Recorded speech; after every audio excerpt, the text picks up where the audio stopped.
Boa tarde. Muito obrigado por terem vindo.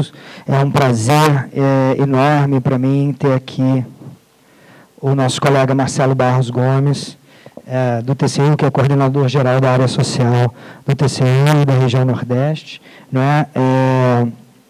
secretário da Secretaria de Macroavaliação Governamental do TCU, foi diretor nas áreas de telecom e energia, Secretaria de Fiscalização, de Desestatização e Regulação do TCU por 10 anos, auditor federal de controle externo do Tribunal de Contas desde 95, professor colaborador, coordenador acadêmico de cursos de pós-graduação e controle e auditoria governamental na FGV e BAP, e regulação de serviços públicos, políticas públicas e auditoria governamental no Centro de Ensino do Distrito Federal, UNDF. É graduado em Ciência da Computação pela Universidade Católica, mestre em Administração Pública e Políticas Públicas pela London School of Economics and Political Science e especialista em auditoria governamental pelo Government Accountability Office dos Estados Unidos. Marcelo vai apresentar para a gente hoje essa discussão sobre governança em políticas públicas. O material dele a gente disponibilizou ali fora, o material que você tinha enviado para a gente, Marcelo. E esse é o nosso segundo evento do Quintas Codeplan, se propõe a discutir temas, assuntos, conceitos que são relevantes para o funcionamento do serviço público e para a gestão pública, com esse olhar talvez mais direcionado para as questões referentes ao Distrito Federal, sua região metropolitana, para que a gente possa pensar juntos esses conceitos e como eles têm sido aplicados e usados no Distrito Federal ultimamente. A gente começou essa discussão com o debate sobre planejamento, que ocorreu algumas semanas atrás. Na verdade, no mês passado, a gente está fazendo esse evento mensalmente, todas as quintas, a última quinta-feira do mês a gente tenta fazer, e hoje a gente se debruça sobre esse conceito importante de governança, tá? E relacionado em grande medida a políticas públicas e a forma como o governo funciona de fato, as escolhas que ele faz para se organizar, para viabilizar a formulação e implementação de políticas públicas, certo? O próximo debate ele vai focar especificamente em questões de políticas públicas e indicadores para políticas públicas. Então, na nossa próxima Quintas Codeplan, esse deve ser o tema importante. E esses temas todos estão relacionados com esse momento presente do governo do Distrito Federal, tá? Momento de organização ainda, não é? Do plano plurianual para esse planejamento, uma coisa importante, de uma estrutura nova de se fazer, de se governar o Distrito Federal, muito baseado na ideia de governança, não é? De juntas de governança, que supervisionam e administram esse processo de organização do aparato estatal para que facilite a adoção e implementação de políticas públicas. E um momento em que, ligado a esses dois conceitos de planejamento e governança, está, obviamente, o de políticas públicas e de indicadores de políticas públicas, que é o passo seguinte dessa nossa discussão, quando vamos falar, enfocar um pouco nas boas qualidades de indicadores de políticas públicas e também em como operacionalizar testes para esses indicadores. Então, essa será a nossa discussão futura. Então, Marcelo nos liga um pouco do debate sobre planejamento para passar a esse depois bem aplicado, bem mais metodológico sobre indicadores, e aí o conceito de governança é central nesse meio termo, entre planejar e depois observar os resultados da ação, a organização do governo no sentido de viabilizar essa ação e torná-la contundente é a ideia de governança em última instância, não é? Então, sem mais delongas, eu vou passar a palavra para o Marcelo, que vai fazer uma exposição de em torno de 30, a gente não combinou um tempo, Marcelo, você fica à vontade, tá? 30, 40, o que você achar conveniente, e logo em seguida a gente abre para uma sessão de debate com perguntas da plateia e Marcelo e eu podemos conversar também acerca dessas perguntas. Então, Marcelo, muito obrigado pela sua vinda, é uma honra para a Codeplan tê-lo aqui, dando continuidade a essa nossa atividade, e espero que seja a primeira de várias visitas. Tá Ok? Doutor Lúcio, muito obrigado pelas palavras. E realmente, para mim é um privilégio poder estar aqui, né, na Codeplan, Brasília, cidade que nós vivemos já. Tem exemplos para o país, né, com relação à gestão pública, com relação à capacidade de articulação. Então, acredito que... Eu estou chamando agora, Lúcio, não sei se é apropriado, né? Nós estamos passando por uma terceira geração do ciclo democrático. Então, os senhores aí, gestores, assessores, condutores de política pública, o momento que nós vivemos é um momento de segurança dos legados institucionais, países democráticos, notadamente com relação à disciplina fiscal. E essa terceira geração, assim, se me permitem dizer, nós trabalharemos mais com questões atinentes à qualidade do gasto. Se conseguirmos estruturas de governança mais adequadas, certamente o que iremos ser cobrados as três perguntas que os holandeses fazem nos seus relatórios de prestação de contas, muito simples. O que eu quero fazer com o dinheiro, o que eu fiz de fato e a que custo. Três perguntas difíceis de serem respondidas, todas três. Primeiro, a possibilidade de fazer uma narrativa sobre o futuro. Que futuro eu espero? A segunda, o Lúcio expôs aqui, na semana que vem vocês vão ter essa exposição sobre indicadores, um debate muito relevante, não é trivial, mas poder escolher uma cesta de indicadores adequada para medir a minha política pública e, a partir de certos critérios, medir esses indicadores e fechar o ciclo da política.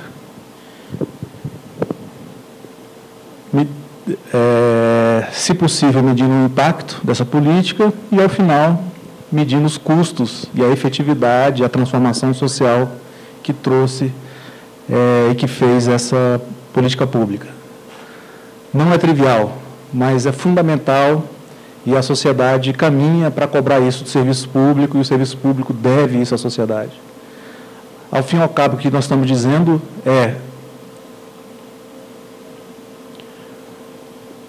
qual o destino dado pelo governo da sua parcela retirada da sociedade.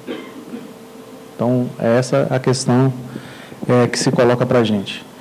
Bem, eu vou passar alguns slides aqui e a minha apresentação ficaria focada mais nessa questão de geração de valor público, indicadores. Não sei se todos estão vendo aí, tem espaço aqui na frente. Talvez fique até mais fácil para ler os slides.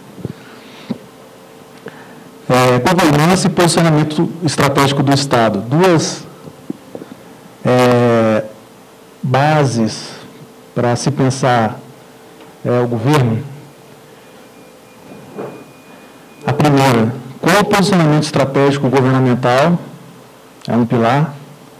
E o outro, esse governo é suficientemente aberto e transparente para a participação. Então, por isso que eu digo, onde está o valor público e qual o posicionamento adequado do Estado? E a governança nos ajuda muito a responder essas duas questões.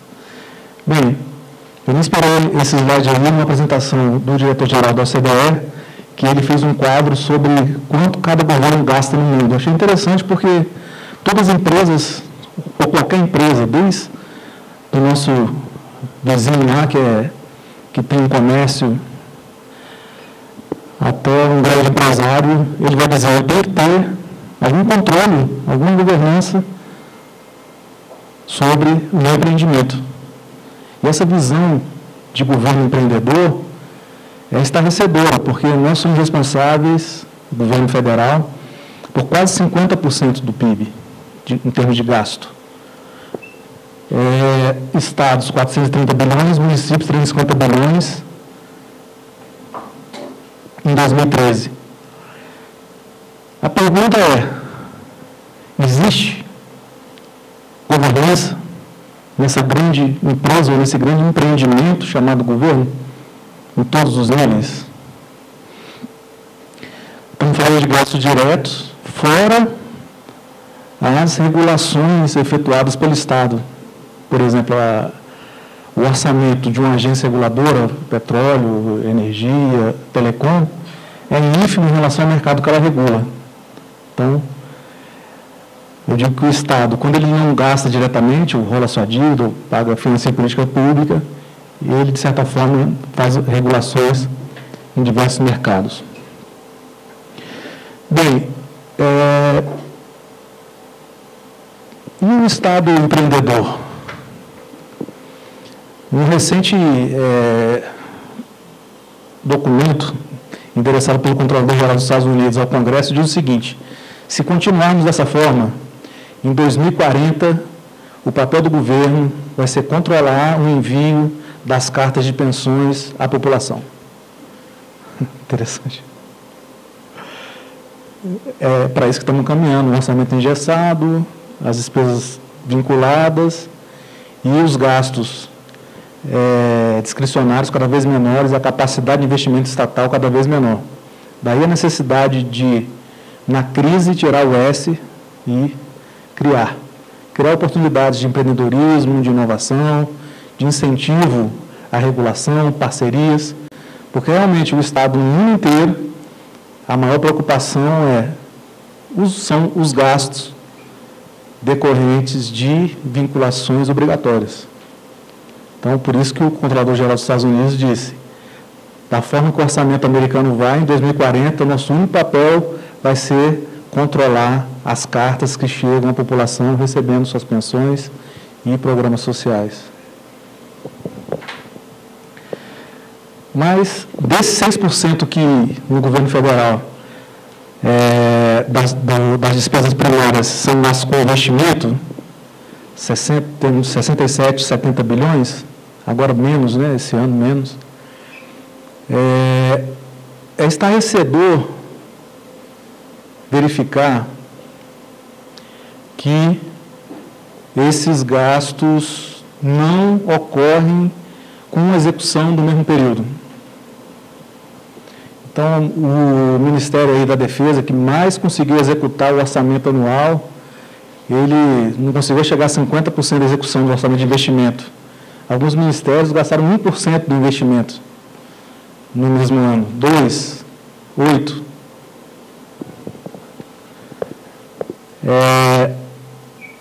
Educação, 32. Defesa gastou 53, pouco mais. A pergunta que se faz, por que o governo não consegue gastar o pouco dinheiro que lhe sobra para investimento? É medo do sistema U, TCU, CGU, AGU? A incapacidade de projetização? Incapacidade de planejamento orçamentário e vínculo dos indicadores e gestão orçamentária e financeira? Então, a governança, a gente vai ver aqui, pode trazer uma resposta mais adequada para que haja um ambiente mais propício às entregas públicas.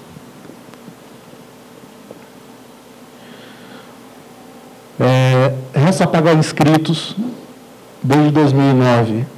Isso com todas as programações de reza pagar que foram canceladas ao longo do tempo por decreto presidencial.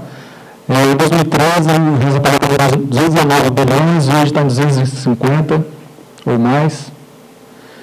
Isso significa que a cada ano nós deixamos para o próximo exercício as despesas ali planejadas.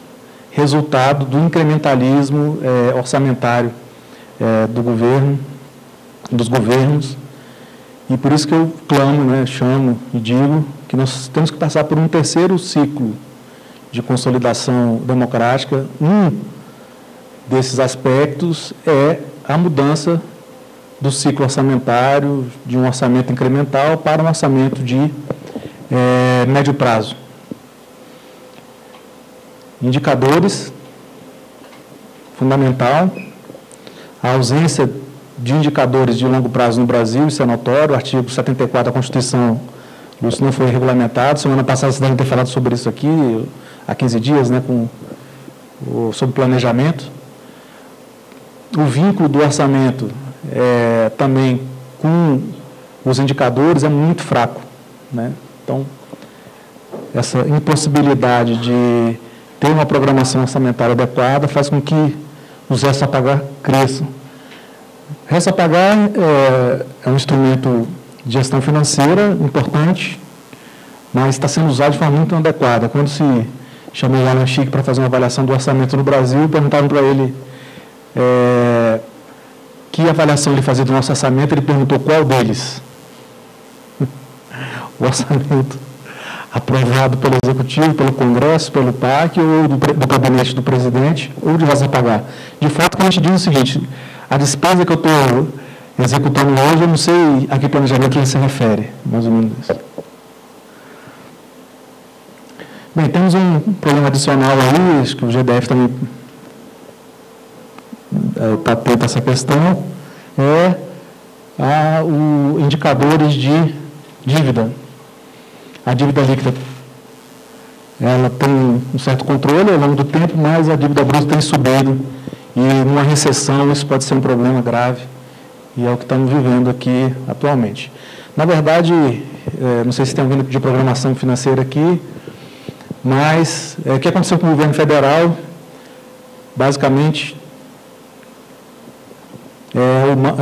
decorre de um marco incompleto da Lei de Responsabilidade Fiscal de 2015. E queria destacar 2 pontos aqui, Lúcio, que é a ausência de regulamentação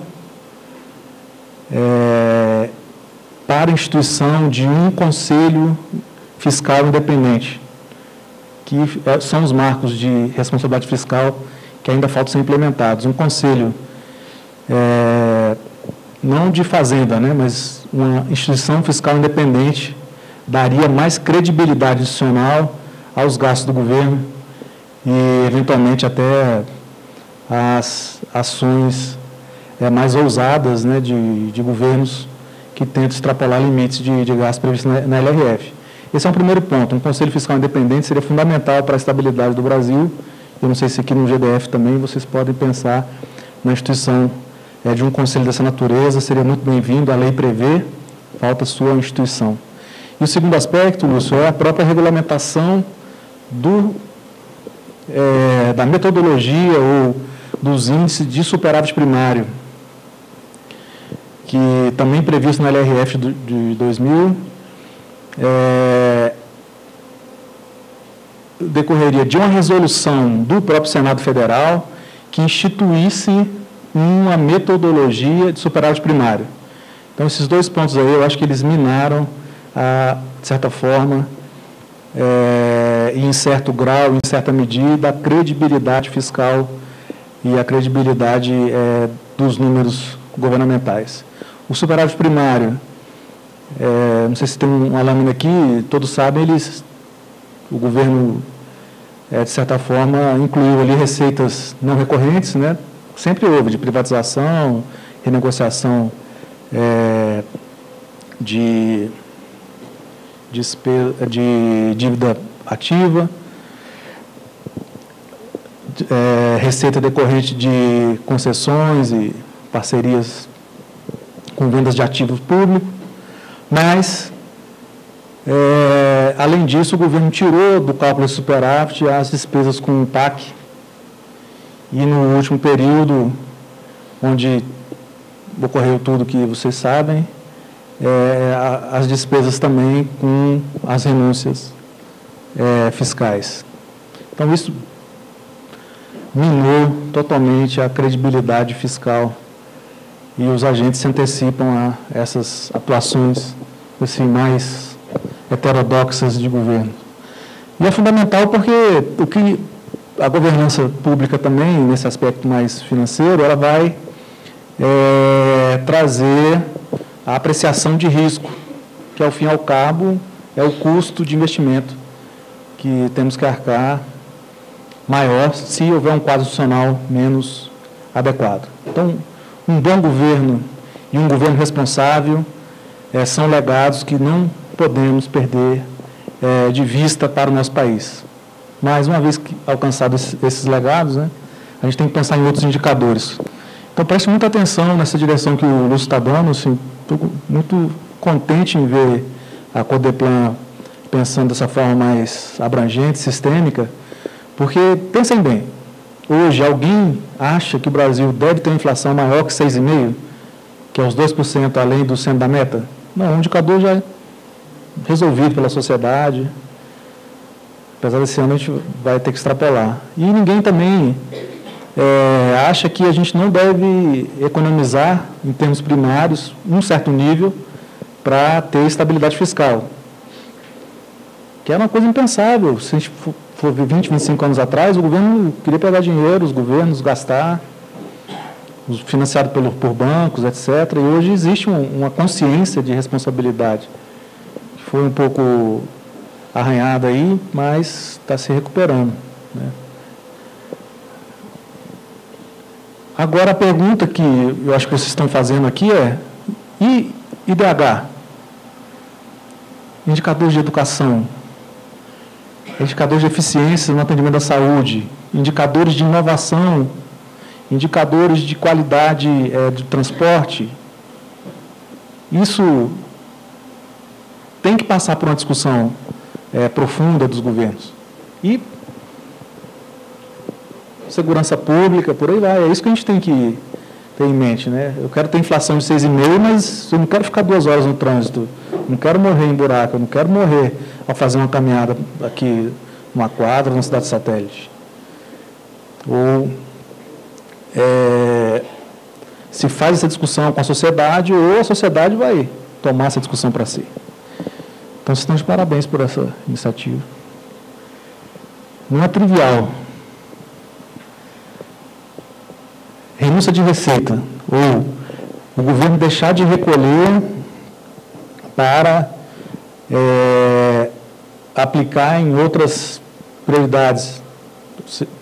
Renunciar à receita para aplicar em em uma atividade específica. Então, a renúncia pode ser desde a linha branca, carro, renúncia da Zona Franca de Manaus, renúncia para investimento em obras, PAC, etc. Qual o problema aqui? O problema aqui, não sei em que nível chegou no GDF, mas o governo federal passou a instituir renúncias, ou no inglês tax expenditure, né, que é chamado nos Estados Unidos, sem, primeiro, o devido estudo anterior do que se almejava com aquela renúncia específica. Segundo, sem a prestação de conta adequada. Terceiro, sem avaliação. O que é a renúncia? A renúncia é, de certa forma, uma exceção orçamentária. Qual é a regra? Todo recurso vai passar pelo orçamento. Qual é a exceção? Apesar do quadro demonstrativo de renúncia, você renunciar à receita pública para financiar seu gasto. Então, diante dessa perplexidade da nova matriz econômica, dita nas palavras do próprio ministro da Fazenda, então eu, como controle, fico à vontade, mas, de certa forma, relatando desde as contas de 2011, de instituir renúncias sem o menor critério, levou aí a um quadro seríssimo. No caso de vocês, houve impacto aí também na distribuição no caso dos estados e municípios, né, de FPM e FPE. Então, a renúncia total foi de 281 bilhões em 2013, esse ano foi bem maior, 2014. Para vocês terem ideia da magnitude das renúncias, o orçamento de saúde é 84, de educação 79, assistência 63. Então, juntando essas 3 funções, ela não alcança o valor das renúncias creditícias, previdenciárias e tributárias do governo federal. Um verdadeiro orçamento paralelo. E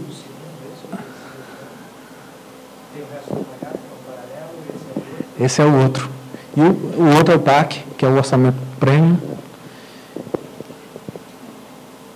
Na verdade, o orçamento, muito bom, porque o orçamento de reza pagar, ele pode ser de 4 anos atrás, né? Dentro do ciclo,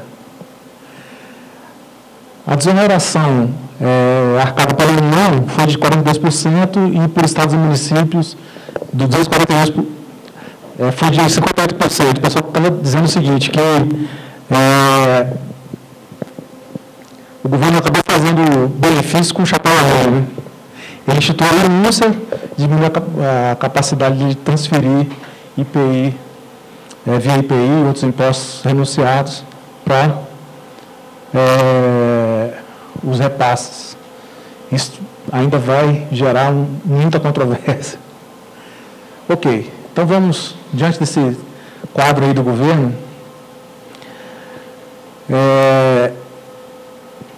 objetivo de longo prazo, nem metas precisas para cada ano. Isso é governança. A primeira palavra da governança é direção, para onde eu quero ir, né? Investe bilhões em programas de combate ao tabagismo, ao mesmo tempo investe bilhões em subsídios ao cultivo de tabaco. Uma das principais funções da governança é criar uma boa central de governo, um centro de governo, uma unidade de eficiência, uma unidade de projetos, que possa analisar esse tipo de gasto público e a intercorrência entre uma política pública e outra. Ou seja, coerência e coordenação entre políticas públicas. Cria um programa que define as organizações públicas responsáveis por executá-la, ao mesmo tempo não assegura a alocação de recursos de forma eficiente e previsível para execução. São os cortes orçamentários, a imprevisibilidade do próprio planejamento. Concede dezenas de bilhões a cada ano em subsídios ou renúncias e não investe em avaliações que permitem informar custos e resultados da sociedade. Delega serviços públicos por intermédio de parcerias e não estrutura agentes reguladores eficientes. Então, a ascensão do Estado regulador exigiria a formação de agentes independentes, com capacidade técnica. No governo federal, algumas agências ficaram 50% do tempo ao longo dos últimos 4 anos sem dirigente. Algumas sem os 2 dirigentes, sem capacidade decisória nenhuma.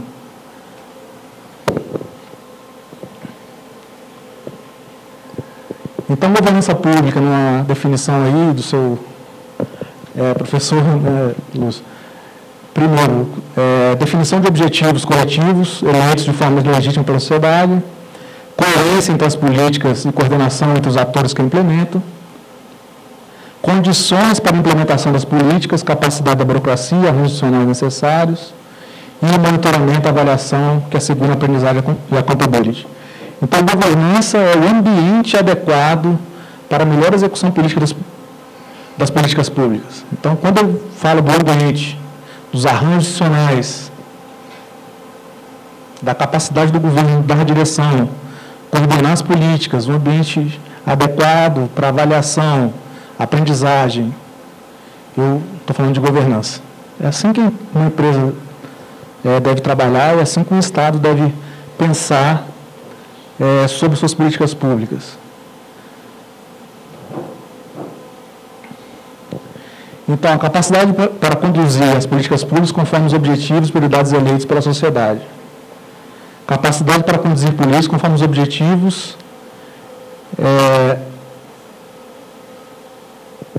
e prioridades eleitas pelo governante. Quando a gente reúne com os ministérios, a gente diz o seguinte: o gabinete da presidência, a gente teve muitas reuniões lá com a Casa Civil, com projetos que a gente está fazendo com a OCDE sobre governança do governo central. Tem um documento aqui, que eu passei para vocês até. Na verdade, o que a gente está dizendo o governo foi eleito.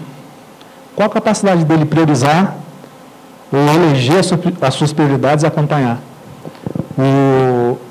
Alguns presidentes, quando a gente vai reunir lá na Intosai, né, de países ou primeiro-ministros, reúne com os controladores das FS, entidades de fiscalização, e pergunta: fui eleito, o que eu faço para governar? Essa é a questão. Como que o que eu faço? Então, a capacidade de entrega de um governante num ambiente de baixa governança é muito pouca. É muito pouca, porque ele não tem informação, ele não tem acompanhamento, ele não tem capacidade de eleger prioridades e implementar através de um processo, de um ciclo de política pública adequado. Então, governar é realizar escolhas em nome da sociedade e executar as decisões das políticas públicas. Bem, qual a consequência disso que eu falei anteriormente? Se ele não consegue priorizar, a agenda dele vai ser tomada por questões de curtíssimo prazo. O que der, a gente faz. Então, é hidrelétrica feita sem linha de transmissão, ferrovia, hidrovia e modais executados sem interconexão desses modais e, além disso, não prevendo para que essa infraestrutura vai servir. Esse porto vai escoar uma safra, essa programação está sendo feita, essa hidrelétrica está sendo feita prevendo a passagem, as hidrovias. Nem as linhas de transmissão a gente está conseguindo fazer esse planejamento de tão curto prazo está as ações do governo. Seja por questões ambientais, questões com o Ministério Público, questões com os tribunais, ou a própria incapacidade de governança do governo, de não ter a menor ideia de onde estão as políticas públicas, suas prioridades e a sua capacidade de execução.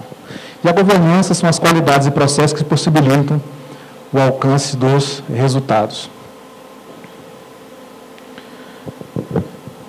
Bem, o que nós estamos, nesse estudo de governança, e eu costumo dizer outra coisa também, apesar de todo o pessimismo, que vale é o caminho. Né? A gente acabou de receber um relatório lá do Canadá, dizendo o seguinte, que eles também não sabem o que fazer com as renúncias, que não tem avaliação, eu falo ainda bem que é lá, aqui não.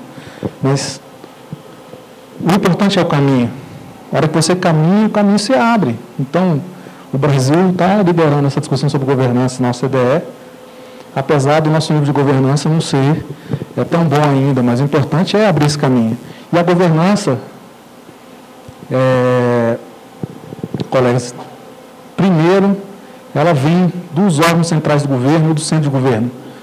Colômbia e Chile, aqui na América Latina, mas está conseguindo implementar.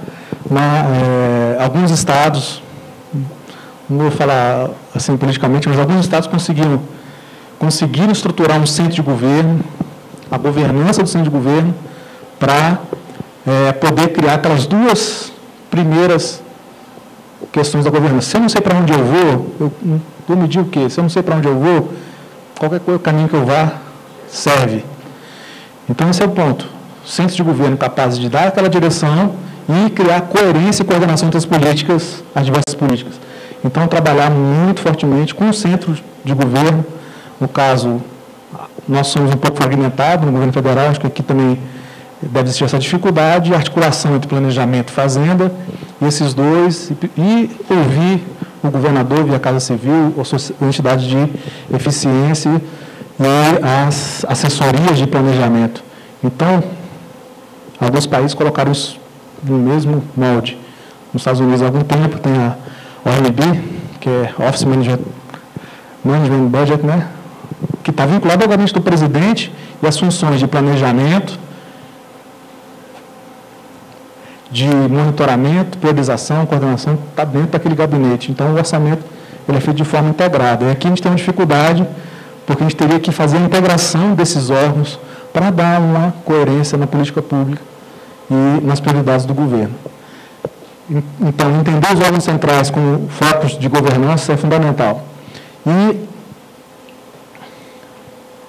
no caso, nós estamos fazendo esse diálogo, o TCU, junto com 13 países da OCDE, junto com Casa Civil, Fazenda, Planejamento, o Congresso Nacional, tem também a IPEA e a SAI participando com a gente. Nós vamos integrar agora, nesse estudo, possivelmente, governos estaduais, e fica aí a ideia de você conhecer melhor com a sua equipe, o projeto. Eu acho que essa articulação pode ser interessante.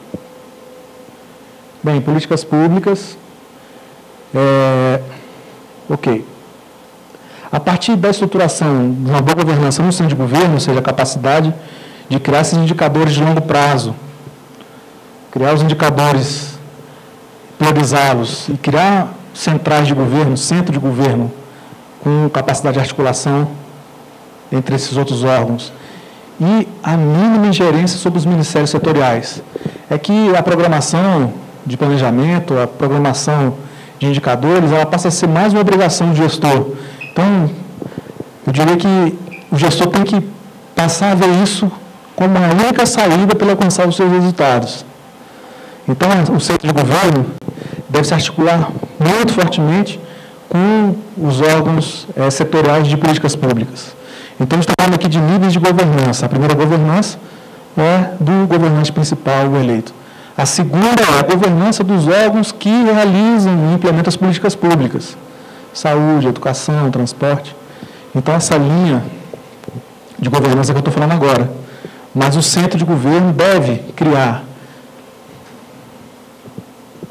esses indicadores, pactuar com os órgãos setoriais e monitorar de forma efetiva com equipes multidisciplinares.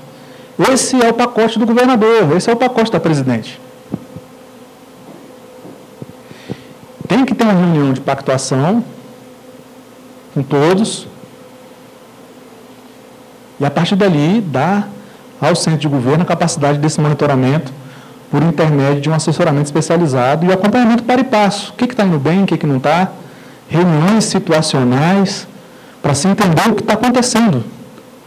Só assim a gente pode acompanhar e verificar e antecipar os problemas, coordenar. E isso dá muito resultado. É impressionante como isso dá resultado. Essas reuniões com órgãos setoriais. E, para isso, nós estruturamos um referencial para avaliação de governança em políticas públicas, no ciclo dessas políticas, e que almejamos que esse referencial se integre a uma visão de um centro de governo capaz de dar direção ao governo, capaz de ter accountability, de ter e empoderar mesmo os ministérios setoriais, os órgãos setoriais, mas, ao mesmo tempo, para e passo, acompanhar que entregas ele fez. Acho que, já que eu estou aqui na Codeplan, eu vou falar de um exemplo que eu achei muito interessante. Uma visita que a gente fez lá nos Estados Unidos, o presidente Barack Obama reuniu o pessoal da OMB, a gente esteve lá e eles estiveram aqui no seminário ano passado, não sei se alguém aqui participou, foi muito, muito bom mesmo, sobre governança do centro de governo. Bem, o que ele fez? Pactuou 12 metas para ele, do presidente, 12. E cada órgão disse como iria contribuir para o atendimento dessas metas do presidente. Então, o centro de governo controla essas metas, não vou controlar todas as metas. Essas, sim. Essas são metas do eleito. E cada ministério criou sua cesta também de indicadores, cada órgão, cada departamento, para ter o seu relatório de desempenho. Então, parte do esforço dele é de coerência e coordenação para atendimento de todas as metas. Vamos supor que uma das metas lá é a universalização do serviço básico de saúde. Essa tem que ser a meta de todos os ministérios, não de um só. A outra meta de educação é uma meta de todos os ministérios, porque todas têm uma parcela. Educação, inovação, ciência e tecnologia, tornar os Estados Unidos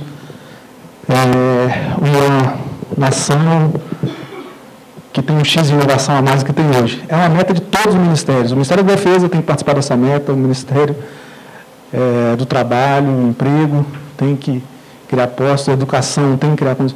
Então, é disso que a gente está falando. E as metas setoriais. Então, a gente tem aqui as metas, esses critérios, Lúcio, eu acho que estão muito bons.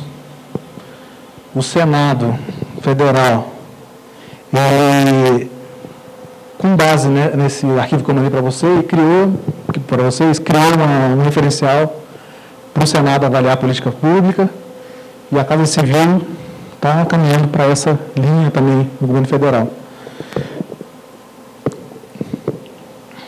Basicamente, tinham 12 critérios no início, passando para 9 critérios. Institucionalização, planos e objetivos, participação, capacidade organizacional, coerência, monitoramento, gestão de risco, controles internos. Por que é interessante isso? Que é um outro problema do governo. Quando chega um projeto ou chega uma iniciativa de política pública, não tem a menor padronização de elementos que se esperam instituir uma política pública ou uma regulação, ou uma análise de impacto regulatório adequado para uma mudança legislativa ou uma instituição de um programa. Então, o que está se pedindo dos gestores aqui é, quando for instituir um programa, instituir uma mudança legislativa, uma proposta, ela tem algumas características de política pública. Eu sei que no início, difícil falar sobre qual é o custo e efetividade dessa política, quais são as alternativas que você estudou, quais são os impactos legislativos decorrentes. Então, estudos, lembra as renúncias que eu tinha falado, que possam possibilitar o centro de governo aprovar políticas de qualidade. Quando ele aprova e executa, ele vai também monitorar com base nesses critérios de governança. E quando ele vai avaliar com base nesses critérios. Fizemos agora um estudo sobre o Programa Federal de Ferrovias, posso mandar para vocês. A equipe ficou 6 meses estudando o Programa Federal de Ferrovias. Teve 8 auditorias, na parte do SUS, na parte do Pronatec. Mas esse Ferrovias foi muito interessante. Focou-se em 2 aspectos. Um deles foi esse, institucionalização. Eu tenho um programa nacional para a integração de modais e para que a ferrovia passe a ser um modal relevante para o Brasil. E olhamos exatamente isso aqui, aspectos que definem a essência da política, normas, padrões, atores, procedimentos, competências que possibilitam o alcance dos objetivos. Simplesmente, essa política era inalcançável. Por quê? Porque você não tem a menor institucionalização dessa política.